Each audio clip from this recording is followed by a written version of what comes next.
Irmãos, muito obrigado pela honra, pelo privilégio de poder compartilhar desse tempo com a igreja e receber o carinho do conselho do pastor Gustavo, eu e minha família também presente. Que Deus nos permita um tempo de edificação, de crescimento na sua palavra. Eu quero, antes de mais nada, orar mais uma vez e colocando-nos assim diante do Senhor para esse momento de exposição das Escrituras. Bondoso Deus, te agradecemos porque podemos desfrutar da liberdade agora para ler, meditar, ouvir a Tua palavra, mas nós sabemos, ó Pai, que o verdadeiro pregador desta noite é o Teu Santo Espírito, que pode nos iluminar e que pode nos pregar de forma eficaz e transformadora a Tua Santa Palavra. Que assim, portanto, cada irmão, cada irmã, cada visitante, cada pessoa aqui presente, possa ser iluminado, sensibilizado e possa ser alcançado pela palavra que o Senhor preparou nesta noite, para a glória do Teu nome. É o que pedimos, é o que desejamos, em nome de Jesus. Amém. Quero meditar com os irmãos no Evangelho de Mateus, no capítulo de número 26.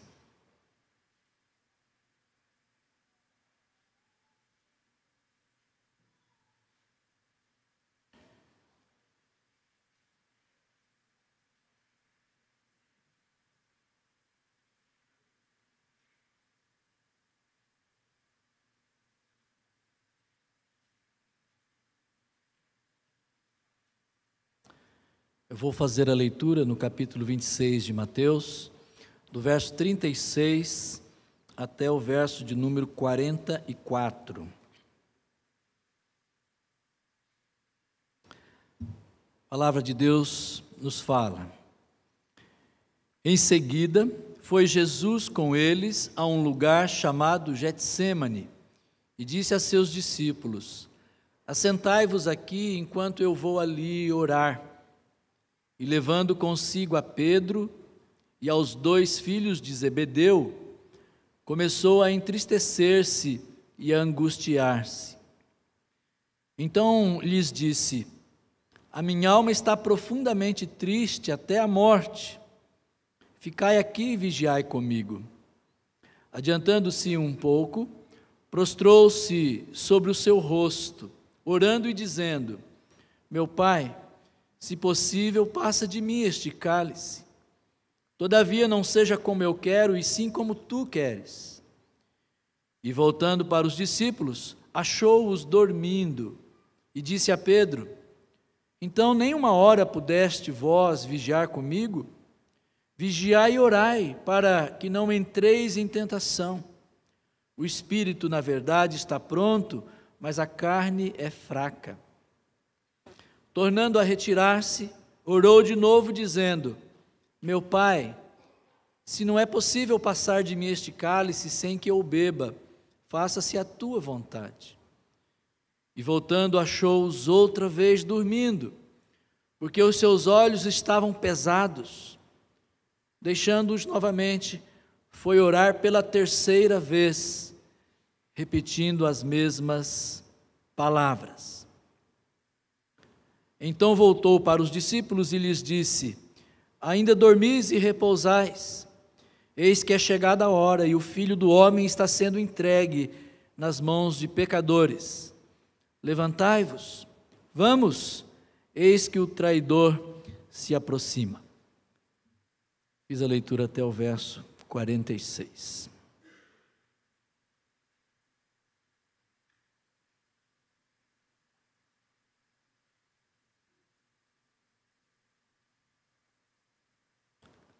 Quando eu estava saindo do serviço militar, eu fiz amizade com um capitão, presbítero da Igreja Assembleia de Deus, com quem eu encontrei num momento difícil da minha vida, de dúvidas, e de quem tenho uma lembrança maravilhosa de um discipulado. E esse foi o texto que aquele irmão compartilhou comigo um dia. E esse texto sempre volta ao meu coração. Eu preguei nele recentemente em Jambeiro. E mais uma vez, voltando nesse texto, com o propósito de trazer à nossa memória a principal coisa que nós podemos aprender nas Escrituras. Tudo é importante nas Escrituras, mas muitos ainda caminham de forma vacilante, inconstante, porque não prestam devida atenção a esta verdade desse texto, que é a principal notícia que Deus poderia entregar a nós. E esse é um texto que sempre me chamou a atenção por um aspecto bem peculiar. Ele mostra Jesus retirando-se para a oração. Ele mostra Jesus angustiado.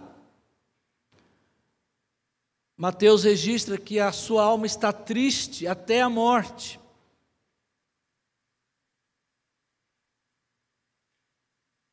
E isso me traz à memória alguns nomes da nossa história que, de certa forma, parece conflitante com a realidade que o texto nos apresenta. Por exemplo, quando eu leio sobre a morte de Estevão, sendo apedrejado até a morte, eu vejo Estevão glorificando a Deus e declarando: eis que vejo os céus abertos. E ele exalta o privilégio de padecer pelo Evangelho de Cristo. Eu lembro de Tiago, que foi decapitado em Jerusalém, e ele declara o seu desejo de participar dos sofrimentos de Cristo. O próprio Jesus, no início do Sermão do Monte, em Mateus 5, ele fala que nós devemos ter, por motivo de grande alegria, quando passarmos por várias provações. Eu me lembro de Marcos, o evangelista, que foi arrastado pelas ruas de Alexandria até ser despedaçado, mas que declara o privilégio de participar dos sofrimentos de Cristo. Me lembro de Pedro, que também foi condenado à cruz. Segundo a tradição, todavia, ele pediu para que fosse crucificado com a cabeça para baixo, para que não tivesse a mesma morte que havia tido o seu Senhor. E há inúmeras declarações do apóstolo Paulo, quando Paulo diz do privilégio, da alegria, da honra, de poder sofrer por Jesus. E é por isso que esse texto sempre me impactou. Porque quando eu olho para Jesus no Getsêmani, a sua alma está angustiada, está triste até a morte. E essa sempre foi a grande pergunta desse texto para mim. Porque tantos que morreram por Jesus se alegraram e jubilaram ao serem decapitados, enforcados, esfolados, lançados às feras, quando o meu próprio Jesus declara profunda angústia, afirmando que a sua alma está profundamente triste.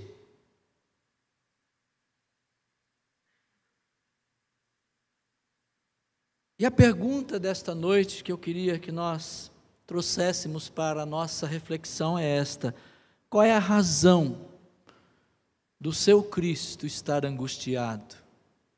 Qual é a razão do meu Jesus, curvado, triste, diante daquilo que o aguardava?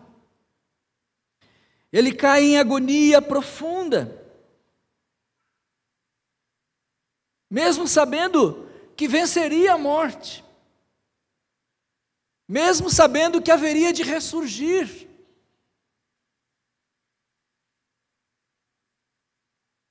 Ele está em agonia profunda.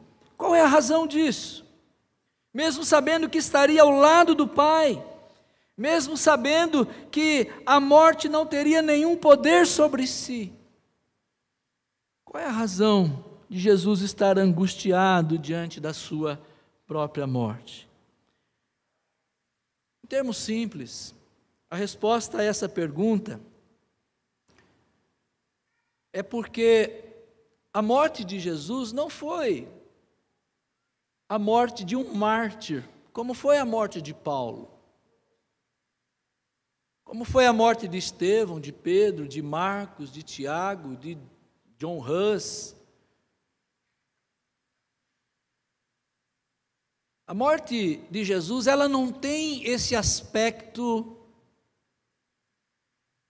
de mártir, e às vezes nós nos esquecemos disso. E olhamos para Jesus e pensamos assim: ele foi um grande herói. Não, ele não foi um grande herói. Foi um grande mártir. Não foi um grande mártir. E é esse o ponto que explica a razão do meu Cristo estar angustiado. Porque a morte de Jesus foi uma morte que a gente chama de vicária ou substitutiva. E todas as angústias do meu Cristo não são as angústias dele mesmo, mas a minha angústia que estava nele.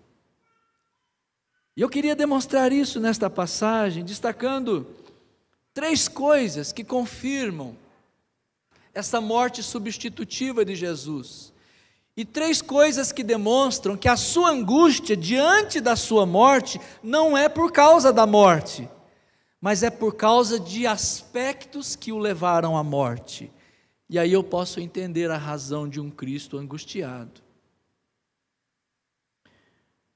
A primeira coisa que nós podemos perceber é que os nossos pecados foram lançados sobre ele.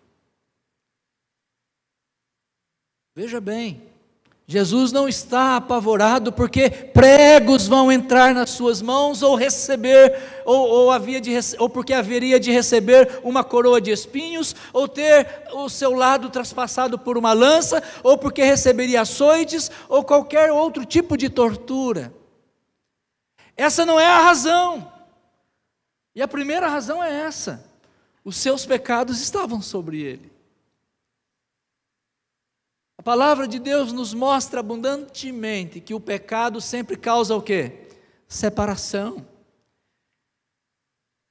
E a percepção de Jesus é essa, de que uma vez recebendo sobre si o pecado de todos nós, sendo ele varão de dores, Isaías registra isso no capítulo 53, falando que ele levou sobre si a iniquidade de todos nós, e pelas nossas feridas é que ele, pelas feridas dele, melhor dizendo, é que nós somos sarados. O verso 39 do capítulo 26 diz assim: adiantando-se um pouco sobre o seu rosto, orando e dizendo: meu Pai, se possível, passa de mim este cálice, todavia não seja como eu quero, e sim como tu queres. A primeira proposta nossa é que os nossos pecados estavam sobre ele, e isso explica a sua angústia. A gente pode ler, por exemplo, Hebreus capítulo 3, né? Depois de o autor aos Hebreus falar de perseverança, que nós devemos correr com perseverança a carreira que nos está proposta, ele diz no verso 1 do capítulo 12, Ele vai dizer no verso 2, olhando firmemente para Jesus, o autor e consumador da nossa fé, o qual, em troca da alegria que lhe estava proposta, suportou a cruz, não fazendo caso da vergonha da cruz, e ele está assentado à destra do trono de Deus.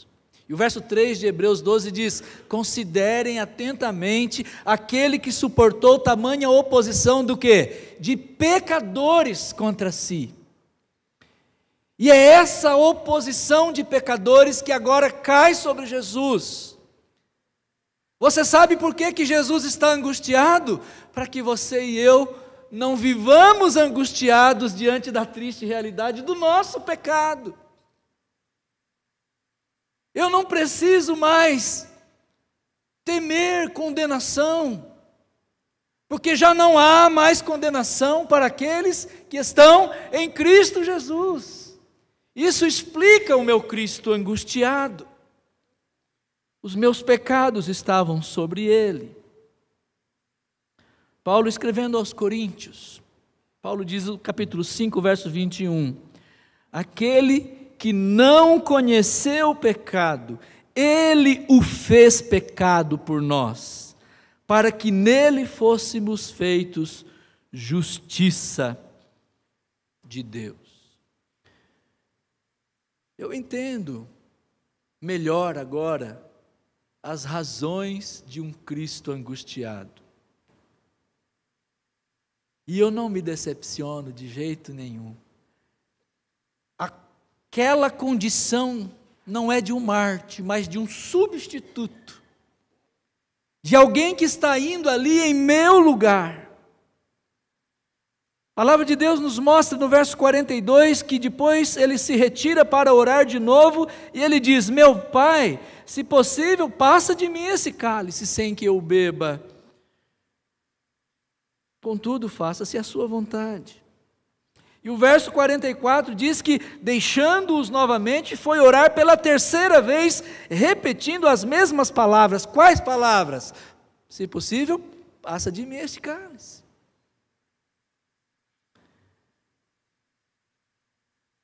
Quero aproveitar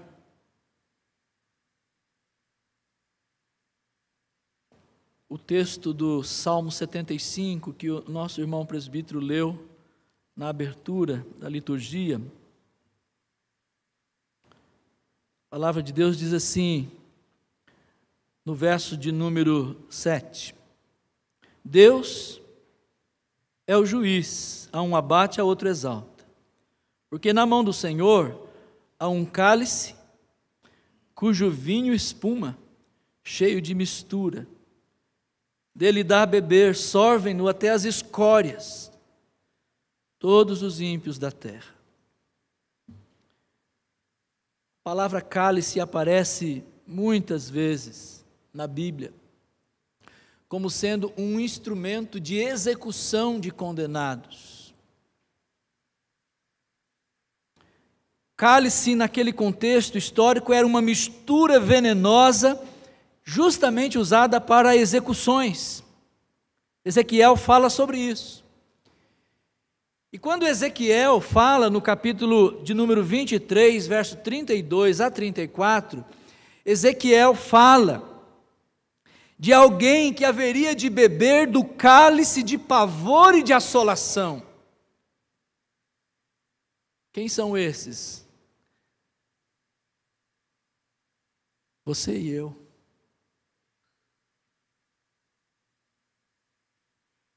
Isaías também reflete esta ideia no capítulo 51, verso 17, falando sobre aqueles que bebem do cálice da ira de Deus. Quando eu olho para Jesus, triste até a morte, angustiado no Getsêmani, eu sou capaz de perceber que foi por causa do meu pecado. Você é capaz de perceber isso? Por isso eu disse no início que esse é um dos textos mais importantes, porque nos traz uma notícia maravilhosa. de que não há mais condenação para nós, que seria injusto eu ser condenado e morrer novamente, se Jesus Cristo já morreu por mim. E é maravilhoso quando chegam as notícias, como o pastor Osni compartilha sempre, e a gente também tem acompanhado o ministério do Osni. Que maravilhoso que é quando aquelas pessoas abrem a Bíblia. E o vídeo disse ali, 30% das conversões é fruto da leitura. O que eles encontram na leitura? A notícia maravilhosa de que o pecado deles, a assolação de suas almas, foi lançado sobre Jesus. Isso explica a razão de um Cristo angustiado. Não, Jesus não é um mártir. Ele é o nosso substituto. A segunda coisa que pode explicar a razão do Cristo angustiado é que, pelo fato dele tomar sobre si o pecado de todos nós, ou todos os nossos pecados, a consequência natural seria aquilo que aconteceu na cruz. Ele seria separado de Deus. E é meio cruel quando a gente lê o texto mais adiante, e você vai ver que naquele momento de cruz, o Senhor o abandonou ali, abandonado pelo Pai. Eu fico às vezes, mas que atitude cruel do meu Deus, Pai. Não. Isso mostra que uma vez que Ele recebeu o pecado de todos nós, Ele se torna agora incompatível com a santidade de Deus. E agora Ele vai para a cruz, representando a mim e a você. E Ele recebe sobre Ele este abandono. E a experiência do abandono dos seus discípulos era só uma sombra daquilo que aconteceria na cruz. O verso 40 diz assim, que voltando aos discípulos, achou-os dormindo, e ele disse a Pedro: nem uma hora pudeste vós vigiar comigo? Vigiai e orai, para não entrar em tentação. O espírito está pronto, na verdade, mas a carne é fraca. E voltando, achou-se outra vez dormindo, porque os olhos estavam pesados, estavam cansados.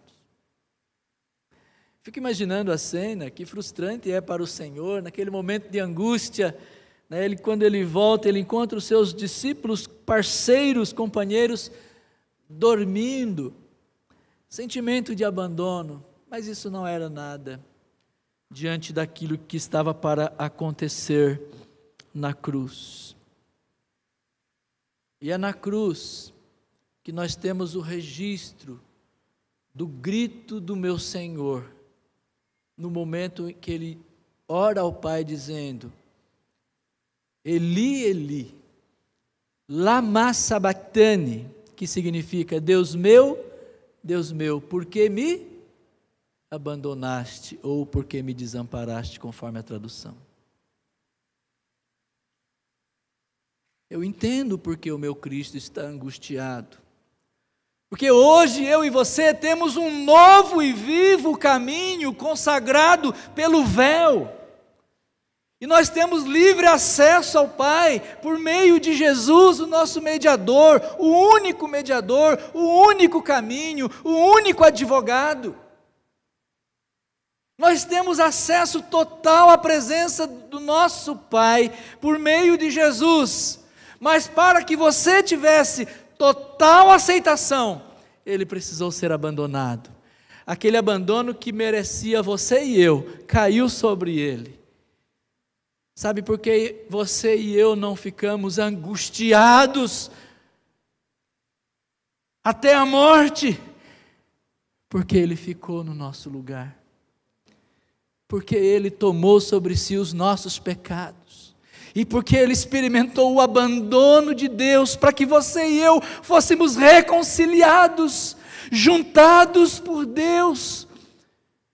Um povo disperso em todos os lugares e em todas as épocas, Mas agora em Cristo, de todos os povos, Ele faz um, Ele ajunta, Ele chama para si, e Ele diz: esse é o meu povo, é minha propriedade exclusiva, nação santa. Mas isso só aconteceu porque Jesus foi abandonado na cruz. Que notícia extraordinária que esse texto me traz. Não se sinta menos prezado, não se sinta abandonado, desamparado. Nós podemos desfrutar da plena comunhão do nosso Deus.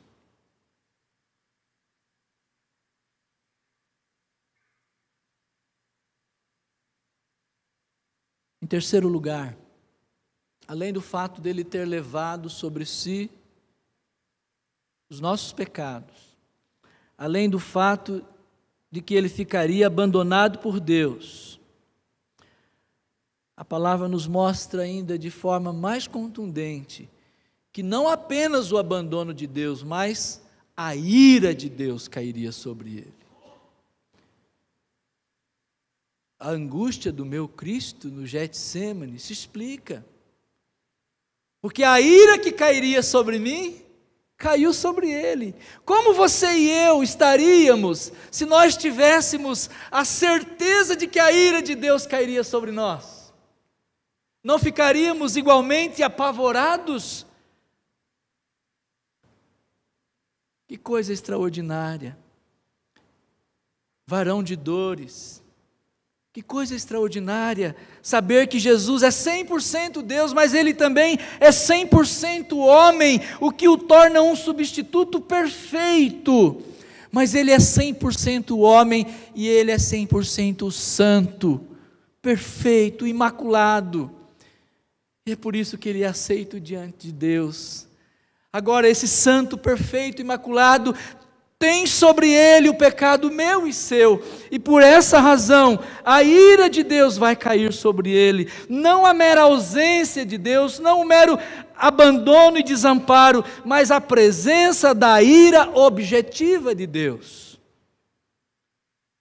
Jesus não apenas cumpriu os desígnios de Deus de forma passiva e também voluntária, mas ele também cumpriu a lei de Deus, ou seja, a lei dizia que a alma que pecar,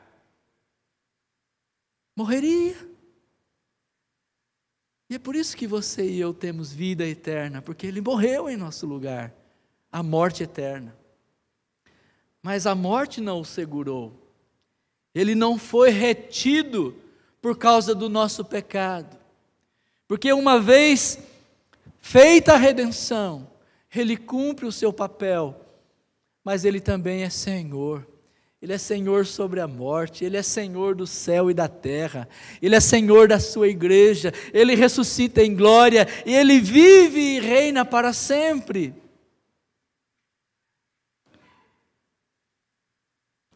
Ele recebeu a punição que você e eu merecíamos, o justo juízo de Deus.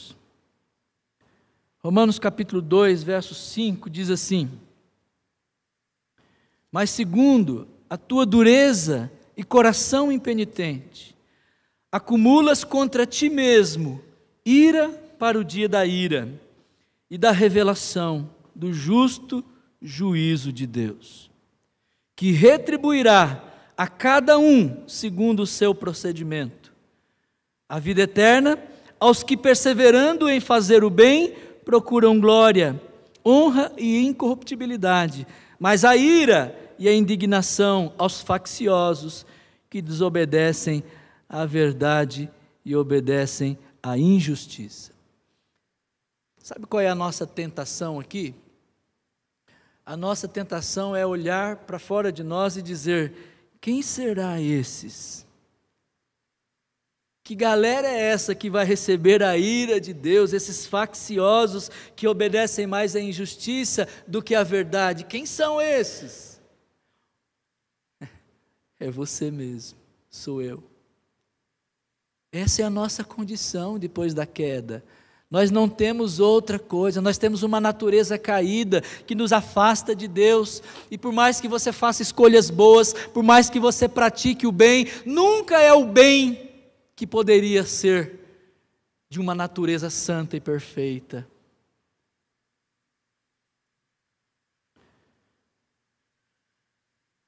Qual é a ideia desse terceiro ponto? A ira de Deus, que merecidamente cairia sobre mim e sobre você, cai sobre Jesus. Quem sofreu os açoites na cruz foi o meu substituto. E ele recebeu tudo aquilo que estava guardado para mim. Paulo, escrevendo aos Filipenses, Paulo diz que ele não se exaltando pelo fato de ser Deus, ou mesmo subsistindo em forma de Deus, ele não teve a usurpação de desfrutar dessa condição, antes a si mesmo se esvaziou, assumindo a forma de servo, sendo fiel até a morte e morte de cruz.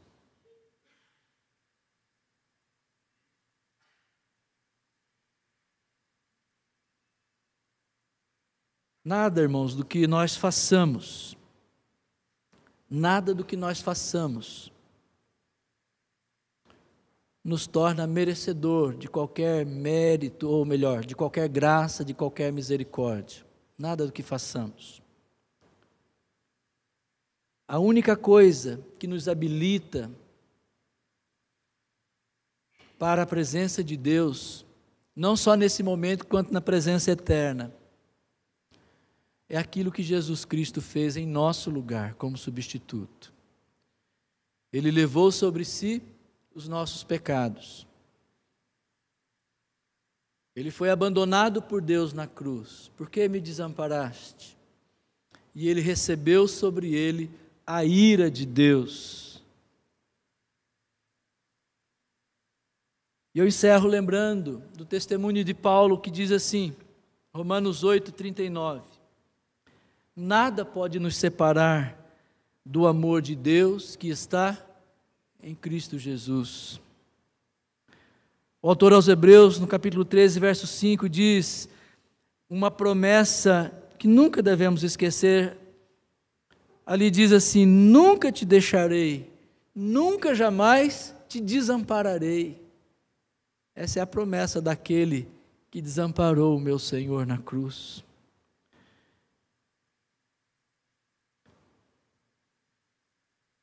E o Salmo 116, verso 13, fala que nós devemos tomar o cálice do quê? Da salvação. Eu posso, e eu vou tomar o cálice da salvação, porque o meu Jesus tomou o cálice de assolação e morte.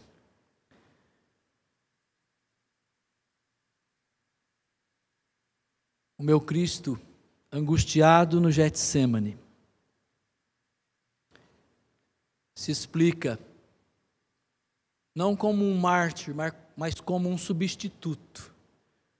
E ele me substitui quando ele toma sobre si os meus pecados, quando ele recebe todo o abandono para que eu e você fôssemos reconciliados, e quando ele recebe a ira de Deus para que você e eu pudéssemos desfrutar do mais profundo amor de Deus. Nada pode nos separar desse amor de Deus, nem altura, nem profundidade, nem qualquer outra criatura, nada pode nos separar desse grande amor. Deus nos dê essa percepção alegre ao ouvirmos essa notícia maravilhosa e ao recordarmos de que nós somos salvos, guardados, reconciliados, perdoados, por causa daquele que me substituiu. Amém. Obrigado, Deus, pela tua palavra. Obrigado, Pai, pelo privilégio de ouvi-la e dela desfrutar. Conceda-nos a tua bondade, não só no entendimento, mas para que essas verdades moldem a nossa mente, o nosso coração, a nossa caminhada, e não tenhamos outra razão de fazer qualquer coisa ou de existir, senão a glória do Senhor Jesus, para a glória do Senhor Jesus. Que o meu viver reflita essa gratidão profunda, essa alegria verdadeira e essa esperança permanente, por causa daquele que nos substituiu em tudo que nós merecíamos, para que recebêssemos a sua justiça que nós não merecíamos. Por isso somos gratos, em nome do nosso Senhor Jesus. Amém.